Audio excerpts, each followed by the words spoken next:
नमस्कार। आप देख रहे हैं भव्याश्री न्यूज और मैं हूं आपके साथ आदित्य। कल 30 मई को सुबह 11 बजे सोनी लिव ऐप पे केबीसी सीजन 13 का ऑनलाइन ऑडिशन हुआ था, जिसमें कुछ प्रतिभागी ऐसे थे जिनका बीच में ही ऑडिशन जो है डिस्कनेक्ट हो गया। लेकिन कुछ प्रतिभागी ऐसे भी थे जो अपना सक्सेसफुल ऑडिशन वहां पे सबमिट किए। वैसे प्रतिभागी जो अपना सक्सेसफुल ऑडिशन वहां पे सबमिट कर चुके हैं, उनके लिए आज इस वीडियो में हम आपको बताने वाले हैं कि कितना सही जवाब देने पे सिलेक्शन हो सकता है, वो आप इस वीडियो में जानेंगे। सबसे पहले अगर आप ऑनलाइन ऑडिशन दिए हैं तो आपको ये जानकारी होगा कि 23 क्वेश्चन आपसे सोनी लिव ऐप पे पूछा गया था। 23 क्वेश्चन में जो शुरुआती का 3 क्वेश्चन था वो प्रैक्टिकल था, यानी कि ट्रायल के तौर पे वो सिर्फ आपको दिखाया गया था। अब वो तीनों क्वेश्चन में आप सही जवाब दिए हैं या फिर गलत जवाब दिए हैं, उससे कोई केबीसी टीम को लेना देना नहीं है। आप तीनों का तीनों गलत भी दिए होंगे तो भी कोई फर्क नहीं पड़ता, और तीनों का तीनों अगर आप सही भी दिए होंगे तो भी मार्किंग में कोई फर्क नहीं पड़ता है। तो 3 क्वेश्चन को आप शुरुआती को हटा दीजिए, उसके बाद आता है मेन क्वेश्चन जहाँ से मार्किंग स्टार्ट होगा। 20 क्वेश्चन आपका आता है। उस 20 क्वेश्चन में अगर सिलेक्शन के लिए 15 अगर आप सही जवाब दिए हैं तो बिल्कुल यहाँ पे चांस ज़्यादा है कि आपको यहाँ पे सेलेक्ट कर दिया जाएगा। अधिकांशतः जो मार्किंग उठाया जाता है वो 15 अगर क्वेश्चन आपका सही है तो बिल्कुल वहाँ पे चांस जो है काफ़ी ज़्यादा आपका बढ़ जाता है सेलेक्ट होने का। लेकिन ऐसा नहीं कि उससे कम वाले का सिलेक्शन नहीं होता है। कुछ ऐसे प्रतिभागी हैं जो 20 में से 12 या 13 भी जो है सही जवाब देते हैं, उनको भी सेलेक्ट कर दिया जाता है। लेकिन आप जानते हैं कि केबीसी में जो है सिलेक्शन का आधार रैंडमाइज होता है, यानी कि मार्किंग के आधार पे वहाँ सेलेक्ट नहीं किया जाता है, कंप्यूटराइज वहाँ पे सेलेक्ट किया जाता है। तो उसमें कई बार ऐसा भी होता है कि अगर आप टोटल सही जवाब दिए भी होंगे तब भी आपका सिलेक्शन वहाँ पे नहीं हो पाएगा। तो कुछ प्रतिभागी अपना ऑनलाइन ऑडिशन में सोच रहे होंगे कि मेरा गलत जवाब हो गया है, या फिर कुछ ऐसे होंगे जो ये सोच रहे होंगे कि हम तो पूरा सही जवाब दिए हैं। तो बिल्कुल ये सब चीज़ों को आप यहाँ पे भूल जाइए। वहाँ सिलेक्शन का आधार सिर्फ सॉफ्टवेयर के द्वारा किया जाता है, कंप्यूटराइज किया जाता है। तो उसमें अगर नाम आपका सेलेक्ट होता है तभी आपके पास कॉल जाएगा।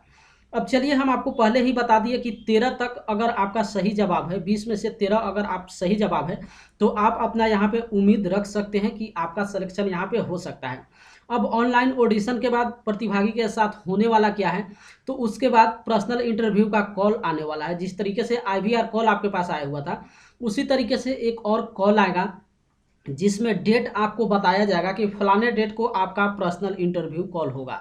ध्यान रखिए, जिस दिन आपका पर्सनल इंटरव्यू कॉल होगा उसमें केबीसी के टीम जो है आपसे वीडियो कॉलिंग के द्वारा फेस टू फेस बात करेंगे। उससे पहले आपको एक फॉर्म दे दिया जाएगा, जो कि दूसरे वीडियो में हम आपको दिखाएंगे कि पर्सनल इंटरव्यू का फॉर्म क्या होता है, क्या क्या उसमें पूछा जाता है। लेकिन हम पर्सनल इंटरव्यू का प्रोसेस इसमें बता दे रहे हैं कि पहले आपको सुनिश्चित कर दी जाएगी, एक आपको पीडीएफ फाइल सेंड किया जाएगा जो कि पर्सनल इंटरव्यू का फॉर्म होगा, उसको फिलअप करके आपको केबीसी टीम के पास सेंड करना होगा।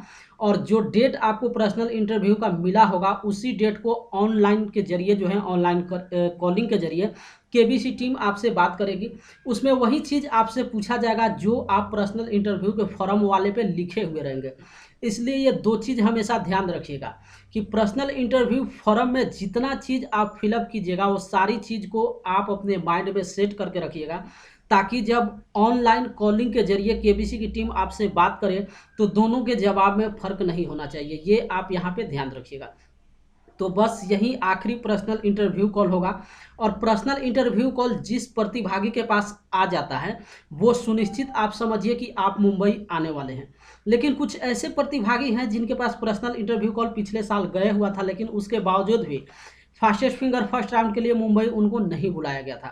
लेकिन खैर ये अपवाद में 10-20 हो सकता है, लेकिन नॉर्मली ऐसा होता नहीं है। केबीसी के रूल और रेगुलेशन के आधार पे यही होता है कि जिनके पास पर्सनल इंटरव्यू का कॉल चला जाता है, जो अपना personal interview call online calling के जरिए जो है सबमिट करते हैं, उनको ज़रूर मुंबई बुलाया जाता है। तो बस एक कदम आप दूर है ऑनलाइन ऑडिशन अगर आपका सक्सेसफुल रहा है तो बस एक इंतजार कीजिए। और दूसरी चीज़ यहाँ पे हम आपको ये भी बता दें, एक और आंकड़ा देना यहाँ पे बड़ा ही ज़रूरी हो जाता है। जैसे कि आप इस बात को जान रहे हैं कि अगर आप केबीसी के प्रतिभागी हैं तो जो ऑनलाइन ऑडिशन हुआ था उसमें सिर्फ और सिर्फ 20,000 प्रतिभागी को सेलेक्ट किया गया था। यानी कि ऑनलाइन ऑडिशन में 20,000 प्रतिभागी अपना वहाँ पे ऑनलाइन ऑडिशन दिए हुए थे। लेकिन अब जो पर्सनल इंटरव्यू कॉल आने वाला है वो सिर्फ और सिर्फ 700 से 800 प्रतिभागी के पास ही आने वाला है। तो ये आप आंकड़ा समझ लीजिए।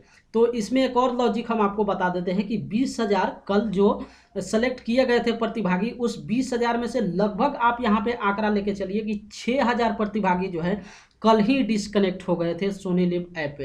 हालांकि 6,000 आंकड़ा हम आपको कम दे रहे हैं, आंकड़ा और ज़्यादा चला जाएगा, लेकिन कम से कम आंकड़ा हम आपको बता दें कि जब सोनी लिव ऐप पे कल 11 बजे प्रतिभागी अपना ऑनलाइन ऑडिशन देने गए तो किसी न किसी कारण से, चाहे उनके पास OTP नहीं आया, या फिर उनके सोनी लिव ऐप पे क्वेश्चन ही नहीं दिखाया गया, या फिर उनका रिकॉर्डिंग का बटन ही स्टार्ट नहीं हुआ। इस तरीके से काफ़ी सारा समस्या कल हुआ था और इसी को लेकर जो है 30% प्रतिभागी कल ही डिस्कनेक्ट हो गए। तो आप आंकड़ा यहाँ पे लगा सकते हैं कि 20,000 में से लगभग 6,000 प्रतिभागी कल डिस्कनेक्ट हो गए थे। अब बचते हैं वहाँ पे 14,000। उसी 14,000 में से जो है सिलेक्शन किया जाएगा। अब जरूरी नहीं कि सारे लोग वहाँ पे सही ही जवाब दिए होंगे। 14,000 में से नॉर्मल आप आंकड़ा ले लीजिएगा तो 10,000 ऐसे प्रतिभागी होंगे जो 10 से नीचे जवाब देने वाले होंगे, जिनका सही जवाब जो है 10 से नीचे ही होगा। अब 10 से ऊपर सही जवाब देने वाले सिर्फ और सिर्फ 4,000 होंगे। उसी 4,000 में से जो है 600 से 700 प्रतिभागी को चयनित किया जाएगा जिनके पास पर्सनल इंटरव्यू कॉल जाना है। लेकिन केबीसी का ये जो पर्सनल इंटरव्यू का सिलेक्शन का आधार है, इसमें एक सबसे बड़ी सच्चाई हम आपको बता दें कि अगर इसमें ये नहीं देखा जाएगा कि आप कितना सही जवाब दिए हैं, सबसे बड़ा डिपेंड करता है कि आप अपना वीडियो जो है कैसा बनाकर आप सेंड किए हैं। जैसा कि आप ऑनलाइन ऑडिशन दिए हैं तो 5 वीडियो आपको शूट करके सेंड आप किए होंगे, बस चांस अधिकांशतः उस वीडियो शूटिंग पे है।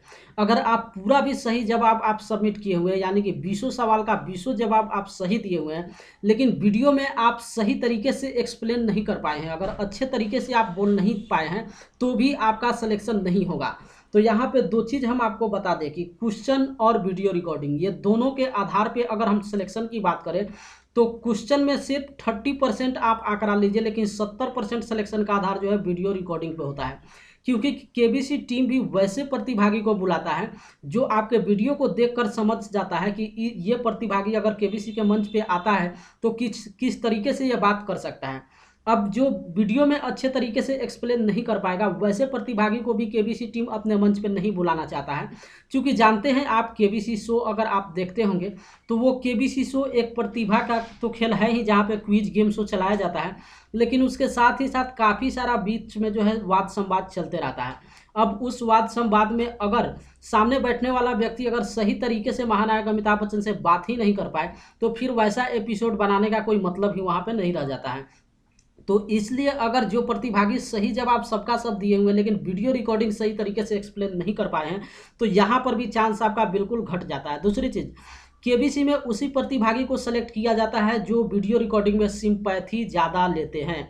यानी कि सिंपैथी केबीसी टीम में या फिर दर्शक जब आपके वीडियो को दिखाएगा तो वहाँ पे क्या होना चाहिए कि आपके वीडियो को लोग देखकर आपके प्रति जो है झुक जाए, यानी कि आपके तरफ लोग सोचे कि इस एपिसोड को देखना चाहिए।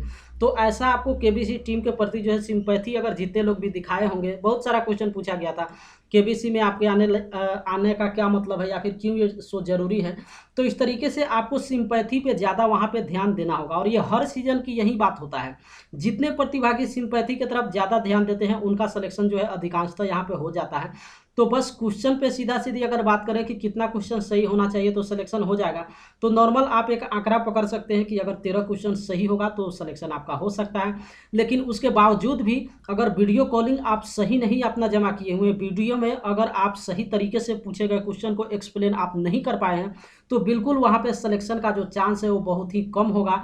क्योंकि सिलेक्शन केबीसी टीम उसी प्रतिभागी को अपने मंच पे बुलाने वाला है जो प्रतिभागी वीडियो में पूछे गए सवाल का सही तरीके से डिस्क्राइब किया होगा, या फिर उस प्रतिभागी के वीडियो को देखकर केबीसी टीम को कहीं ना कहीं ये लगेगा कि अगर ऐसा प्रतिभागी को मंच पे बुलाया जाता है तो बिल्कुल जो क्विज शो चलेगा उसमें तो जवाब देगा ही देगा, और साथ ही साथ महानायक अमिताभ बच्चन के साथ जो मंच पे वाद और संवाद चलेगा वो भी बिल्कुल सही तरीके से वो एक्सप्लेन कर पाएंगे। तो वैसे ही प्रतिभागी को केबीसी टीम अपने मंच पे बुलाती है।